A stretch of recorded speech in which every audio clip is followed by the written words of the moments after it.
అదే RTV app వార్తల్ని క్షణాల్లో చదివే అవకాశం ఉంటుంది. ఒక న్యూస్ పేపర్, ఒక టెలివిజన్ ఛానల్ మీ చేతుల్లో ఎప్పుడూ ఉంటాయి. తల్లి చేయని మేలు ఉల్లి చేస్తుందంటారు. అయితే కర్నూలు జిల్లా రైతులకి ఆ ఉల్లి కన్నీళ్లు తెప్పిస్తుంది.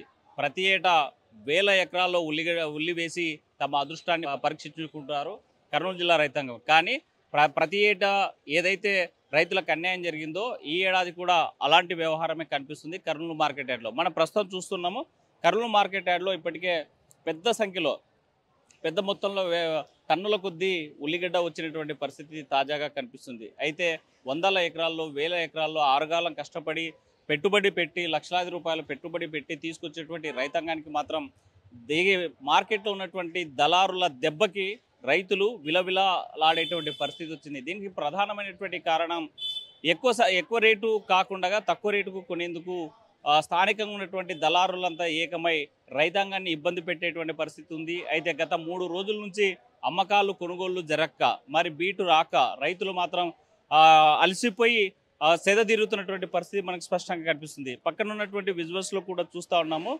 మరి వ్యాపారాలు లేవు, 3 రోజుల నుంచి ఎదురు చూసేటువంటి పరిస్థితి ఉంది. మరి ఇక్కడే షెడ్ల కిందే సెదతీరుతున్నటువంటి పరిస్థితి తాజాగా కనిపిస్తుంది. ప్రస్తుతం కర్నూలు మార్కెట్లో ఎలాంటి పరిస్థితి ఉంది, అసలు రైతుల దగ్గరికి వ్యవసాయదారులు లేకపోతే రైతుల వద్దకు కొనుగోలుదారులు ఎలా వస్తున్నారు ఏంటి అనేటువంటి అంశం మీద మనతో మాట్లాడి కొంతమంది రైతులు ఉన్నారు.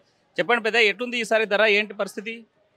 ఎట్టుంది సార్, ఏమి ఇప్పుడు కనీసం ఒక ఆడ 1300 1400 పోతున్నాయి అంటారు. కర్నూలుకి వేసుకొస్తే 500 600 పోతున్నాయి. 500 కనీసం మేము ఇంకా ఒట్టుగా రేటుగా 200కి 200కు ప్యాకెట్ ఇస్తావా అంటే ఇంకా ఇచ్చి వెళ్ళిపోదాం అనిపిస్తుంది. అంటే ఎన్ని రోజులైంది మార్కెట్కి వచ్చి? ఇట్లా బీట్ ఎప్పుడు జరుగుతుంది? 3 రోజులే అయిపోద్దరికి వచ్చి. ఈ రోజు వస్తుంది అంటున్నారు కదా, ఇంకా ఇప్పుడు రాలే బీటు. ఎన్ని ఎకరాలు వేసావు పంట? నాకైతే ఎకరే వేస్తున్నా సార్, ఇప్పటికైతే ఎకర్లోనే. ఇంకా నేను మిగతా వాళ్ళు ఇంకా దండు ఉండరు, కానీ నేనైతే ఎకరే పొలం వేసుకున్నాను. ఇంకా రేటు రానికి ఇంకా వస్తుంది అంటున్నారు కానీ బీటు రాలే ఇప్పటికైతే. ఎన్ని ప్యాకెట్లు వచ్చాయి ఒక ఎకరాకి? ఎకరకి 190 వస్తున్నావు అంతే, ఎక్కువ రావడం లేదు. ఇంకా వర్షాలు పడి రాలే, ఇంకా పంటలు సరిగా రావటం లేదు. పెట్టుబడి ఎంత పెట్టావు? పెట్టుబడి ఎకరకు వచ్చేసి ఇంకా 3 మాటలు మంది వేస్తాం కదా సార్, భూమి మందులు. ఇంకా ఎకరకు వచ్చేసి 30-40 వేలకు పైన వచ్చింది ఇప్పటికి. అంటే మా పెట్టుబడి కాటికి ఇప్పుడు కోత కూలి ఇవి వేసుకొచ్చినవి సంచులు 60-70 వేలు. 60-70 వేల కొద్ది అనుకుందాంలే, మనం కరెక్ట్ పెట్టినట్టు కాబట్టి పెట్టుకున్నాం. కూలీల పరిస్థితి ఎట్లా? కూలింగ్ 500 లేనిది ఎవరు రారు కదా సార్, అస్సలు రారు. 500 కూలింగ్. ఇంకా మేము మా తిప్పలు మేము ఇప్పుడు మా పరిస్థితి ఏం ఘోరంగానే జరుగుతుంది కదా. ఇంకా ఇప్పుడు రేట్ అన్న వస్తుంది అంటే ఇంకా ఏం రేటు ఇవాళ వస్తుంది, బీట్ వస్తుంది అంటే వస్తుందో రాదో తెలియదు కదా మనకి దాని గురించి. అంటే ఇప్పుడు కూలీ డైలీ 500 అంటున్నారు, మరి ఊర్లో కూలీలు దొరికే పరిస్థితి ఉందా లేకపోతే ఏంటి? ఇప్పుడు వేసుకొచ్చిన దానికి అక్కడ కూలి 500 మా కాడ రైతులు వెళ్తుంది తప్పదు. ఇక్కడ మాకు మార్కెట్ రేటు పోతేనే కదా సార్ ఇచ్చేది. అంటే ఊరి దగ్గర పని చేసేటి కూలీలు దొరుకుతారా? దొరకరు, రేట్ దొరుకుతారు సార్. మరి ఇదే కదా సార్ మేము బడి అదే ఇంకా పొలం దగ్గరికి బడివే పిల్లల్ని కానీ ఇంకా తొలుకొని పోయి ఇట్లా కొంచెం పని చేయించుకుంటాం. పని చేయించుకుంటే ఇంకా మళ్ళీ బడికి పిల్లలు ఆధారలేరు అని సెల్లులకు మెసేజ్లు పంపిస్తారు. అది కానీ ఇబ్బంది కదా సార్. మేము ఇంకా ఇట్లా అన్నట్టే తక్కువ బతుకుదామనే అవకాశం ఉంటుందని పిల్లల్ని ఏదో మా ఊర్లో చదివే స్కూల్కే తొలకొచ్చుకుంటాం ఇంటికి. ఇంకా ఇప్పుడు తొలకొచ్చుకునికే ఏం లేక అటే కన్నా ఇబ్బందులు పడిపోతున్నాం సార్. అంటే 3 రోజుల నుంచి ఇక్కడ ఉంటున్నావు, తిండి తిప్పలు ఎట్లా? ఇంకా సహకారులు ఇస్తారు కదా, ఇంకా అప్పు ఎంతైనా ఇస్తారు వాళ్ళు. ఇంకా మేము అప్పు కట్టకుంటే ఏదోటి అమ్ముకునాల్సింది కట్టాల్సిందే తప్పదు. అప్పు చేయాల్సిందే తప్పదు, కట్టాల్సిందే తప్పదు. మామూలుగా పెట్టిన పెట్టుబడి వస్తుందా? ఎట్లా వస్తుంది సార్? పెట్టుబడి వస్తే మేము పిల్లల్ని ఎటు తోలుకొచ్చుకుంటాం, బడివే పిల్లల్ని చిన్న దగ్గరికి పొలం పని చేయించుకుంటాము. ఇంకా అయినా పిల్లలు ఆధారపడుతుండలేరు అని మెసేజ్లు చెల్లు పంపిస్తూనే ఉన్నారు. ఇంకా మా తిప్పలు మేము పడుతున్నాం కదా సార్, ఇంకా తప్పదు. మనతో మాట్లాడి మరికొంతమంది రైతులు ఉన్నారు. చెప్పండి పెద్ద, ఏ ఊరు మీది? మాది ఎరకల్చర్ కృష్ణగిరి మండలం. 4 వచ్చినాం. వేసారా? నలుగురు అంటే ఎన్ని ఎకరాలు వేసారు? ఎంత పంట తీసుకొచ్చారు? 2 ఎకరాలు వేసిన 200 బ్యాగులు వేసుకొచ్చిన. ఒక ఎకరా వచ్చేసి కొయ్యనీకని 20,000, ఎకరాకి వచ్చేసి ఒక 70,000 పెట్టుబడి వస్తుంది. ఇప్పుడు ప్యాకెట్ 200 కానీ అడగడం లేదు. ఇప్పుడు వేసుకొచ్చిన లారీ బాడకే సరిపోతాయి. మేము కూలీలకి ఏమి ఎలా ఊరి పోయి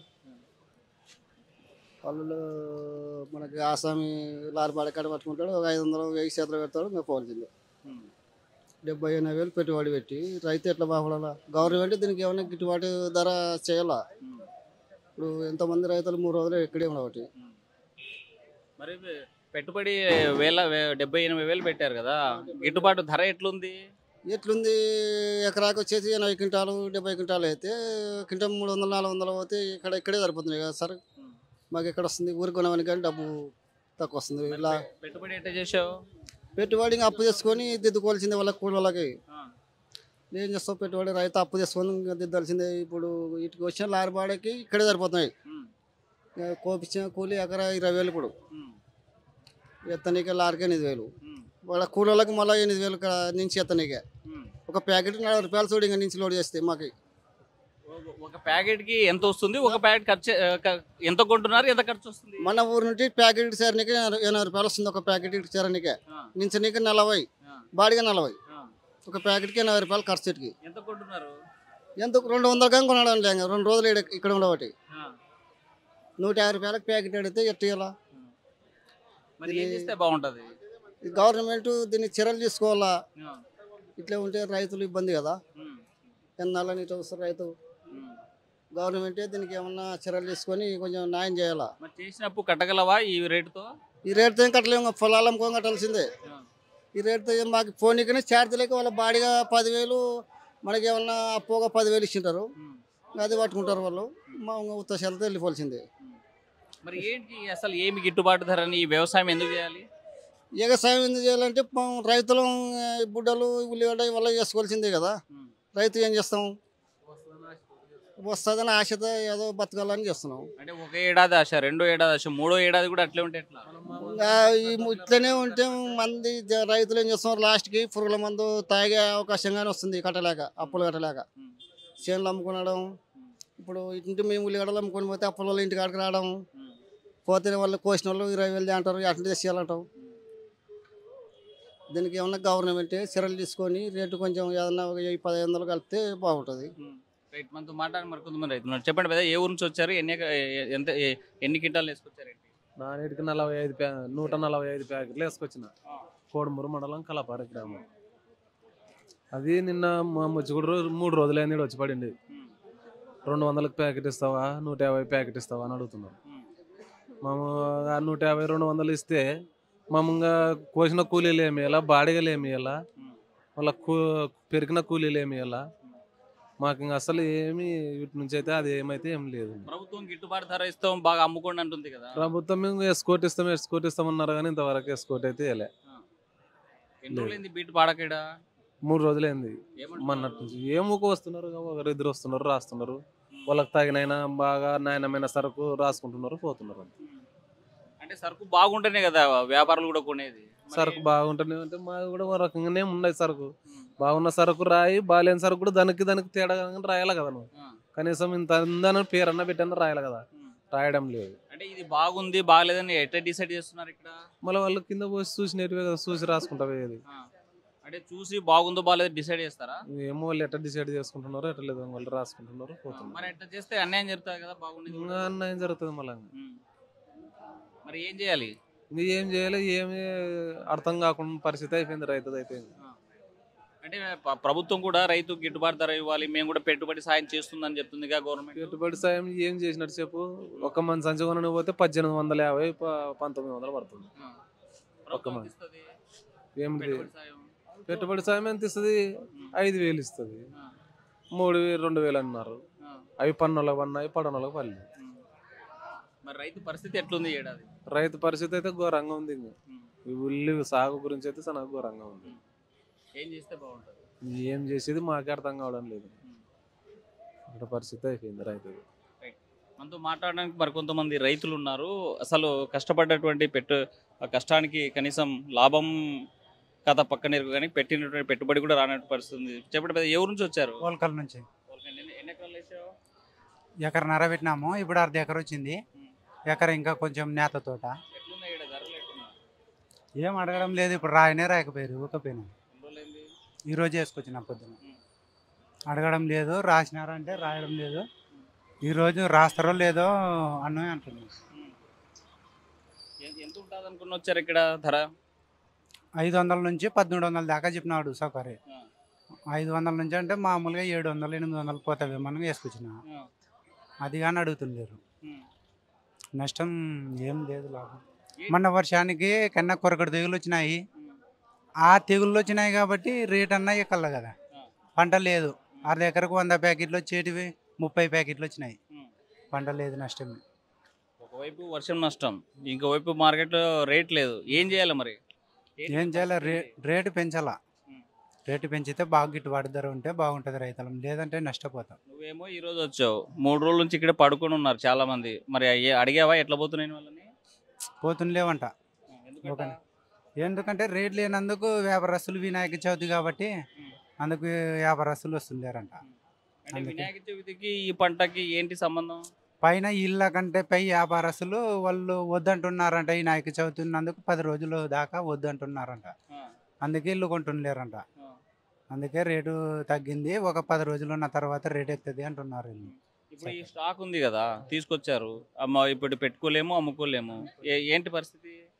ఏంటి పరిస్థితి అంటే ఇప్పుడు అదే అడిగితే వాళ్ళని ఏమంటున్నారంటే మార్కెట్కి వచ్చిన దాకా ఎంత కొంతకు అమ్మేయాల, కానీ ఇల్లు మేము వ్యాపారం మా అంగటోళ్ళం మేము ఏమనలేము, కమిషన్ ఏజెంట్లము. పై వ్యాపారస్తులు కొంటేనే కదా మేము కానీ పంపించేది, మాకు కానీ నష్టమే అని వాళ్ళు అంటున్నారు కమిషన్ ఏజెన్సీలు. మరి ఎట్లా చేయాలో నాకు అర్థం కాదు. మరి ప్రతి ఏటా ఇట్లే నష్టపోతుంటే రైతు పరిస్థితి ఏంటి? చావడమే. ఇంకా ఏం లేదు, పురుగుల మంది ఇంకా ఏం చేస్తామన్నా ఏట రాస్తాను. రైతు నష్టపోతే 1 సంవత్సరం నష్టపోతే కానీ రాదు, కానీ ఏట 2-3 ఏళ్ళు నష్టపోతే ఇంకా ఇబ్బంది కదా రైతు. ఆదాయం లేనటువంటి వ్యవసాయం అవసరం అంటారా? అవసరమా? ఎందుకంటే భూములను నమ్ముకొని చేస్తున్నాం కాబట్టి చేయాల. మేము భూమి నమ్ముకున్నా లేకుంటే ఏ పనికి ఏం పని చేయలేము కదా, మాకు ఏం ఉద్యోగాల ఏమో. అందుకే భూమిని నమ్ముకొని చేస్తున్నాము, ఆదాయం వస్తుందని చేస్తాం. ఆదాయం రానప్పుడు ఏం చేస్తాము. మరి భూమిని నమ్ముకొని పని చేస్తున్నారు, పంటలు పండిస్తున్నారు, గిట్టుబాటు ధర లేదు, అప్పులపాలు అవుతున్నాయి. ఏంటి మరి ఎట్లా బతికేది? ఎట్లా బతికినా నాలు బతుకుతాం. అప్పుల వాళ్ళ ఇంటికి వచ్చినప్పుడు ఏం చేస్తామన్నా ఏదో ధర చూసుకున్నాల్సిందే కదా. అంతే. మరి ప్రభుత్వాలు ఏం అడగాలనుకుంటున్నారు? రేటు గిట్టుబాటు ధర రావాలా మాకే. ప్రభుత్వం రేటు పెంచి ఇంత గిట్టుబాటు ధర వస్తే బాగుంటుంది, రైతులు ఇంత బాగుపడతారు. ఏం లేకుంటే రైతులు నష్టమే. రైతుకి కంపల్సరీగా గిట్టుబాటు ధర ఇవ్వాలి. రైతులను మోసం చేసేటువంటి ప్రభుత్వాలు, రైతుల్ని దగా చేస్తున్నటువంటి దళారులతో మేము దగా ఇక్కడ నష్టపోతున్నాం. ప్రతి ఏటా కూడా భూమిని నమ్ముకున్నాం, భూమిని నమ్ముకొని మేము వ్యవసాయం చేస్తూ ఉన్నాం. ఇంకా భూమిపై ఆధారపడ్డాం. భూమిపై ఆధారపడ్డ వాళ్ళకి అప్పులు మిగులుతున్నాయి, ఆత్మహత్యలే తప్పవు అనేటువంటి పరిస్థితి అయితే చెప్తున్నారు. మనతో మాట్లాడడానికి మరికొంతమంది రైతులు ఉన్నారు. చెప్పండి పెద్ద, ఎక్కడి నుంచి వచ్చారు, ఏ ఊరు ఏంటి? హమాలి సార్. ఎట్లుంది ఇక్కడ హమాలి పనులు ఎట్లున్నాయి? ఏం మాకు ఇంకా 3 నెలలే మార్కెట్ సీజను, తర్వాత ఇంకా బయట పని పోవాలి. ఈ కర్రలు ఏం ఫ్యాక్టరీలో ఏం లేవు, మేము కూడా పల్లెటూరు నుంచి వస్తాం. పర్వాలేదు. ఇక్కడ మార్కెట్కి వస్తే కూలి వస్తుంది, కూలి వస్తే ఇంటికి తీసుకుపోతామని పోతావు కదా, మరి కూలి దొరుకుతుందా? ఇంకా అదే మేము లైసెన్స్ కొనుక్కున్నాం కాబట్టి ఏదో ఎవరు చేయనికలేదు, మేమే చేసుకోవాలా. ఈ కూలి తీసుకుపోయి కాలం గడుపుకోవాలా. 3 నెలలు 4 నెలలు అంతే పని. 3 రోజుల నుంచి బీట్ పాడడం అమ్మకాల కొనుగోలు జరుగుతున్నాయి ఇక్కడ. ఆడ జరుగుతున్నాయి, కొంచెం తడిసినా ఉంటున్నారు, రేట్లు రాస్తలేరు. ఇక్కడ పని ఆడికాడికి అది రేటు రాస్తే మాకు పనులు ఉంటాయి. ఎందుకు ఈ పరిస్థితి ఇక్కడ మార్కెట్లో? ఏమో గడ్డలు డ్యామేజ్ అంటున్నారు. ఇంకా రైతుల పరిస్థితి అట్లే ఉంది, కొనుగోలుల పరిస్థితి అదే ఉంది. అంటే గడ్డల డ్యామేజ్ అయితే 1-2 రైతులు ఉంటాయి, మొత్తం వచ్చిన పంట అంతా అట్లే ఉంటుందా? ఏ బుర్ర గుంపులక్క సార్, ఇప్పుడు డ్యామేజ్ అంటే అన్ని దాంట్లోకి పోతాయి అంటారు వాళ్ళు. ఎందుకు ఊకే డ్యామేజ్ అనే పదం ఎందుకు వాడతారు కొనే వాళ్ళు? ఎక్స్పోర్ట్ పోనీగా బండ్లో వెళ్ళిపోవు సార్, అది ఫ్రెష్గా ఉంటేనే గడ్డలు పోయి, దాని కొరకు వాళ్ళు కొనుగోలు చేయరు ఎక్కువ. మరి 3 రోజుల నుంచి ఏమి ఇక్కడ ఎట్లా ఉన్న పంట అట్లే ఉంది, ఏంటి పరిస్థితి? డ్యామేజ్ ఉన్నందుకే కొనలేరు వాళ్ళు. ఫ్రెష్ ఒక ఎక్స్పోర్ట్ రేట్ ఉందంటే మొత్తం బళ్ళు వెళ్ళిపోతాయి. అంటే డ్యామేజ్ ఉందని కొనలేదా, ధరలు లేదని? ఆ 2 ఉన్నాయి, డ్యామేజ్ ఉంది, ధర లేదు, అంతే. మనతో మాట్లాడి కొంతమంది డ్రైవర్లు ఉన్నారు. ఏంటి పెద్ద, ఏ ఊరు, ఎక్కడి నుంచి వచ్చారు? మా దగ్గర కలిసి అండి ఏంటి పరిస్థితి ఏంటి ఒక 200 ప్యాకెట్స్ తీసుకొచ్చినాం, ఏం అడగట్లేదు. 2 days ఎక్కడనే ఉన్నాం, ఏం చేయాలో అర్థం కావట్లేదు. ఏం చేస్తే బాగుంటుంది?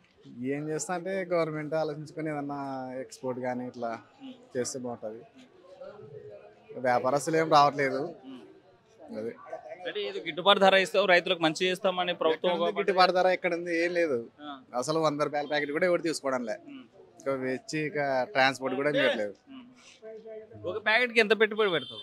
ఒక ప్యాకెట్కి దగ్గర దగ్గర 600-700 పెట్టి పెడుతుంది ఒక ఇక్కడికి రావడానికే. అంటే విత్తనం మొదలుకొని లేదు, ఎక్కువ అవుతుంది. ఇక్కడికి రావడానికే 500 అవుతుంది. బాడీగా మాలి అంత అవుతుంది. మరి 100 రూపాయలతో అమ్ముకొని పోతావా?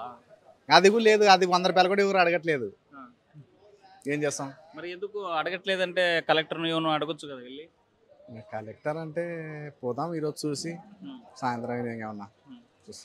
పోనీ వ్యవసాయ అధికారులు ఎవరైనా వచ్చి అడిగారా ఏంటి? ఎవరు రావట్లేదు, ఇక్కడ ఎవరు రావట్లేదు, ఎవరు పట్టించుకోవడం లేదు అసలు. ఏం చేస్తే బాగుంటుంది? ఏం చేస్తే అంటే చూద్దాం ఈరోజు చూసి సాయంత్రం ఏమన్నా మేమే ధర్నా చేయాలి. ఓకే, పెట్టిన పెట్టుబడి రాదు, గిట్టుబాటు ధర లేదు, చేసిన అప్పు తీరదు, ఏం చేయాలనుకుంటున్నాం? ఏం చేస్తాం అబ్బా, గవర్నమెంట్ దీనికి ఏదో చూడాలా. లేకపోతే మొత్తం మార్కెట్ అన్నా బంద్ చేయాలి. ఊరికంతే ఏదో ఉండేదన్నా ఇంటికాడన్నా ప్రశాంతంగా ఉంటారు రైతులు. ఇటుకు వచ్చి ఇబ్బంది పడేదానికంటే ఈడేదో పొలాల దగ్గరనే వదిలేసుకుంటే అటుకన్నా తేపోతుంది. ఎందుకు ఫస్టే చెప్తుంటారు కదా మార్కెట్కి రైతులు రావద్దు, పండుగలు ఉన్నాయి, పబ్బాలు ఉన్నాయి, సెలవులు ఉన్నాయి. ఎవరు చెప్పలేదు. ఇటుకు వచ్చిన తర్వాత చెప్తున్నారు, అది రైతులు అర్థం చేసుకోవాలా. ఇటుకు వచ్చి ఇబ్బంది పడేదానికంటే ఇంటికన్నా వదిలేసుకునేది మేలుగా. ఎందుకంటున్నారు అట్లా? ఇక్కడ ఎవరు రావట్లేదు కదా, వ్యాపారస్తులు ఎవరు రావట్లే. ఒక కనీసం 100 రూపాయల ప్యాకెట్ కూడా ఎవరు తీసుకోవట్లే. ఇంకా ఫ్రీగా వదిలేసి వెళ్తున్నాం ఈరోజు. వ్యవసాయ అధికారులు, మార్కెట్ అధికారుల నిర్లక్ష్యం స్పష్టంగా కనిపిస్తుంది. ధర లేనప్పుడు, ఎక్స్పోర్ట్ లేనప్పుడు ఒక పత్రికా ప్రకటన చేయాల్సినటువంటి అవసరం ఉంది. కేవలం ఇక్కడ రైతులకు ఇక్కడికి వచ్చిన తర్వాత ఎవరు రమ్మన్నారు, ఎక్కడి నుంచి తీసుకురమ్మన్నారు తెలుసుకోవాలి కదా అనేసి హుకుం జారీ చేస్తూ దబాయిస్తున్నారే తప్ప రైతులకి గిట్టుబాటు ధర లేదన్న విషయం కానీ, లేకపోతే వ్యవసాయ ఇక్కడ ఉన్నటువంటి మార్కెట్లో ఉల్లి ఉత్పత్తులు ఆగిపోయాయి, కొనుగోళ్లు జరగడం లేదు, మీరు రావద్దనేటువంటి స్టేట్మెంట్ ఇస్తే మేము రాము, కానీ ఇబ్బందులు వచ్చాక ఇబ్బందులు పడుతున్నాం. 3 రోజుల నుంచి ఇక్కడ ఆకలితోనూ దప్పులతోనూ ఉండేటువంటి పరిస్థితి అయితే కనిపిస్తుంది. గిట్టుబాటు ధర మాత్రం కనిపించడం లేదు. మరి చేసిన అప్పు తీరేటువంటి పరిస్థితి లేదు. ఆత్మహత్య శరణం అంటున్నారు కర్నూలు ఉల్లి రైతు. ఇది ఇక్కడ ఉన్నటువంటి కర్నూలు మార్కెట్లో తాజా పరిస్థితి. వీడియో జర్నలిస్ట్ చంద్రశేఖర్తో హుస్సేన్ నాటివి, కర్నూలు మార్కెట్ యార్డ్ నుండి. తెలుగులో న్యూస్ కి ఫాస్టెస్ట్ యాప్ ఇప్పుడు టోటల్లీ న్యూ అవతార్లో. జస్ట్ 5 seconds లో కంప్లీట్ న్యూస్, సోషల్ మీడియాల ట్రెండ్స్ కి one stop solution, live TV app, voice search option తో ఇప్పుడే డౌన్లోడ్ చేయండి లేదా అప్డేట్ అయిపోండి. యాప్ లింక్ డిస్క్రిప్షన్ లో ఉంది.